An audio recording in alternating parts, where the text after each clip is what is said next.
tienen ciertas características anatómicas de su cuello, o de su boca, o de su lengua, o de su nariz, que hacen que este problema persista, más allá de que se pongan en un peso absolutamente ideal. Entonces, esas personas necesariamente van a tener que utilizar este dispositivo para corregir ese problema. Y hasta hace unos años se planteaba que, bueno, estos pacientes tenían apnea del sueño, como consecuencia de ello podían desarrollar enfermedad cardiovascular y probablemente el tratamiento podía disminuir ese riesgo. Hoy son cada vez más numerosos los trabajos de todo el mundo que demuestran claramente el beneficio que se obtiene en cuanto a reducción de riesgo de enfermedad cardiovascular con el tratamiento de este tipo de enfermedades. Un párrafo aparte merece por ahí el tema del ronquido. Es decir, ¿qué pasa cuando la persona ronca? Que digamos, generalmente es el primer signo de alarma. Lo habitual es que venga la pareja a la consulta y ella o él digan: él no me deja dormir, me tuve que ir a dormir a otra habitación porque no soporto los ronquidos, etc. Y a veces para de respirar y yo me asusto y lo tengo que sacudir porque me parece que se va a morir. Entonces genera la situación de tener una apnea. Es una persona que está roncando y de repente hace un silencio que dura 1 minuto y medio. Pero a veces, ¿qué pasa? Si bien es cierto que generalmente es el ronquido el que lleva al paciente a la consulta, muchas veces los pacientes son estudiados y vemos que no tienen un síndrome de apnea obstructiva del sueño. Generalmente se considera que para que un paciente tenga esta enfermedad tiene que tener más de 5 apneas por hora. De 5 a 15 es una apnea leve, de 15 a 30 es una apnea moderada y más de 30 episodios por hora ya se considera una apnea severa. Pero hay pacientes que tienen 2 apneas por hora, pero roncaron el 60% de la noche.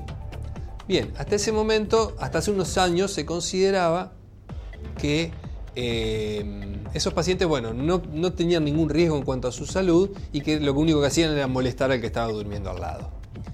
Pero desde el año pasado han empezado a surgir algunos trabajos, generalmente la mayoría de ellos provenientes de Japón, que han empezado a demostrar que la vibración que se produce en el cuello como consecuencia de ese ronquido muy fuerte, muy sonoro, generalmente se le llama así al ronquido que se escucha desde una habitación adyacente a donde está durmiendo la persona, ¿sí? Ese ronquido fuerte y sonoro que se presenta la mayor parte de los días de la semana, con el correr de los años, en pacientes que tienen algún otro factor de riesgo y que desarrollan, por ejemplo, enfermedad ateromatosa en las arterias carótidas, puede ser un elemento agravante de la obstrucción de las arterias carótidas e inclusive de la producción de rotura de placa y de obstrucción arterial y demás. Quiere decir que entonces ya el ronquido estamos empezando a ver que no es tan inocente como pensábamos que era hace unos años atrás, sino que